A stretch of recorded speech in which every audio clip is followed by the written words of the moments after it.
बांग्लादेश फिर से उबाल पर है। ढाका की सड़कों पर जलती इमारतें, नारे लगाती भीड़ और हवा में तैरता एक सवाल कि किसने मारा 32 साल के युवा नेता शरीफ उस्मान हादी को और क्यों। ये वही हादी हैं जो बांग्लादेश में पिछले साल की जुलाई में हुई क्रांति का चेहरा बनकर उभरे थे।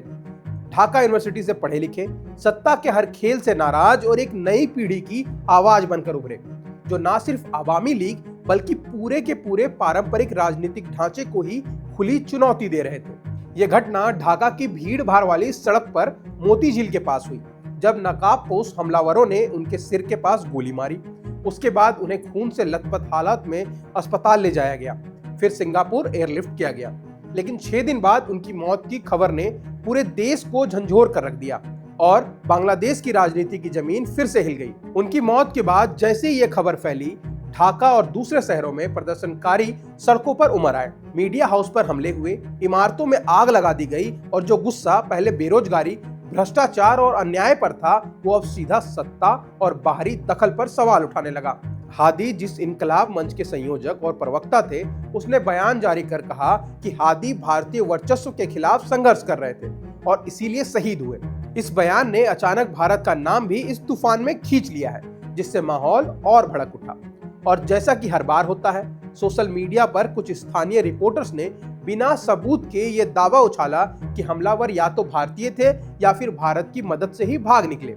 और ये नैरेटिव ऐसे समय सामने आया है जब फरवरी में होने वाले राष्ट्रीय चुनाव पहले ही बेहद संवेदनशील मोड़ पर है, क्योंकि जिस आंदोलन ने शेख हसीना को सत्ता से बाहर किया, उसका अभी तक कोई खासा फायदा बांग्लादेश के लोगों को नहीं हुआ है।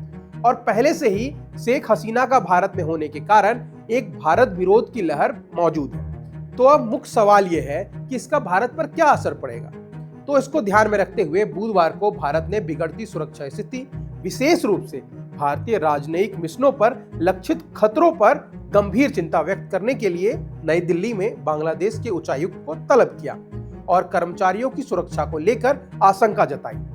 भारतीय अधिकारियों ने ढाका में वीजा सेवाएं भी निलंबित कर दी है और अंतरिम सरकार, जो कि मोहम्मद यूनुस के अंतर्गत चलती है, से राजनीतिक दायित्वों को पूरा करने का आग्रह किया है, क्योंकि भारत और बांग्लादेश का रिश्ता सिर्फ पड़ोस का नहीं है, बल्कि इतिहास, संस्कृति, भाषा, व्यापार और सुरक्षा से जुड़ा है। सबसे पहला और तात्कालिक प्रभाव सुरक्षा पर ही दिखेगा, क्योंकि भारत बांग्लादेश सीमा 4000 किलोमीटर से अधिक लंबी है और जब भी बांग्लादेश में राजनैतिक या सांप्रदायिक संकट गहराता है, तो सीमावर्ती इलाकों में अवैध घुसपैठ, तस्करी और आपराधिक गतिविधियों का जोखिम कई गुना बढ़ जाता है और इसका बड़ा असर अवैध पलायन और शरणार्थी संकट की आशंका के रूप में भी देखा जा सकता है, क्योंकि बांग्लादेश में हिंसा, असुरक्षा, अल्पसंख्यकों पर हमले की खबरें जैसे जैसे बढ़ती है, वैसे ही सीमावर्ती भारतीय राज्य जैसे कि पश्चिम बंगाल, असम, त्रिपुरा, मेघालय में यह डर गहराता जाता है कि बड़ी संख्या में लोग सुरक्षा की तलाश में भारत की ओर रुख कर सकते हैं, जिसका सीधा असर स्थानीय जनसंख्या संतुलन, रोजगार, स्वास्थ्य सेवाओं और सामाजिक ताने बाने पर पड़ता है। क्योंकि बांग्लादेश में हिंदू अल्पसंख्यकों पर हमले की खबरें भारत में भावनात्मक प्रतिक्रिया भी पैदा करती हैं। राजनीतिक बयानबाजी तेज होती है और ये मुद्दा चुनावी बहस का अहम हिस्सा बन जाता है। और जैसा कि हम सभी जानते हैं कि बांग्लादेश का असर बंगाल चुनाव पर भी पड़ेगा, जो कि बहुत जल्द होने वाला है, जिससे समाज में ध्रुवीकरण की आशंका भी बढ़ती जाती है। और बंगाल वैसे ही काफी सेंसिटिव है इन सब चीजों को लेकर। पर अगर हम इस पूरे घटनाक्रम को केवल कानून व्यवस्था की समस्या माने तो ये भूल होगी, क्योंकि बांग्लादेश के भीतर ये गुस्सा एक गहरी सामाजिक आर्थिक बेचैनी से जुड़ा है। बेरोजगारी, महंगाई, भ्रष्टाचार के आरोप, राजनीतिक भागीदारी की कमी, इसके साथ साथ ये भावना कि सत्ता जो है वो आम नागरिकों की सुन ही नहीं रही, और सोशल मीडिया भी इस गुस्से को कई गुना तेज करता है। इसके साथ ये अफवाहें, अधूरी सूचनाएं आग में घी का काम करती हैं और देखते ही देखते हालात जो है वो नियंत्रण से बाहर चले जाते हैं। सबसे दर्दनाक पहलू यह है कि इस राजनीतिक संघर्ष की कीमत जो है वो आम लोगों को चुकाना पड़ता है।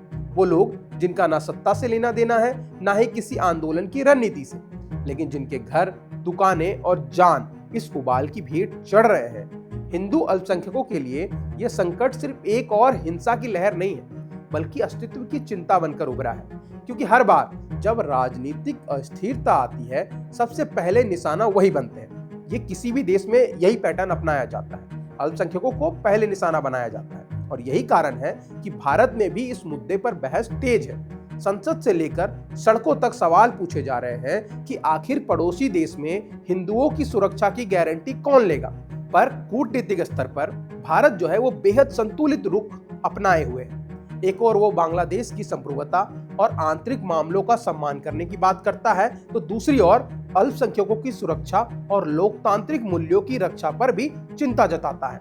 इसके साथ विश्लेषकों का मानना है कि यदि बांग्लादेश इस अंतरिम हालात को जल्द नियंत्रित नहीं करता है और इसकी निष्पक्ष जांच शुरू नहीं होती है, तो ये संकट न केवल 2026 के चुनावों को प्रभावित करेगा, बल्कि भारत बांग्लादेश संबंधों की दिशा भी बदल सकता है।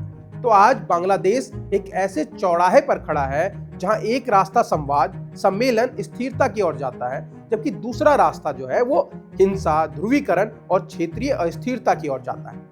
और इस फैसले का असर सिर्फ ढाका या चटगांव तक सीमित नहीं रहेगा, बल्कि पूरे के पूरे दक्षिण एशिया की राजनीति, सुरक्षा और मानवीय संवेदनाओं को लंबे समय तक प्रभावित करेगा। तो अब आपकी इस पर क्या राय है, कमेंट सेक्शन में हमें जरूर बताइए और ऐसी ही और जानकारियों के लिए जुड़े रहें बजरबट्टू दुनिया पर।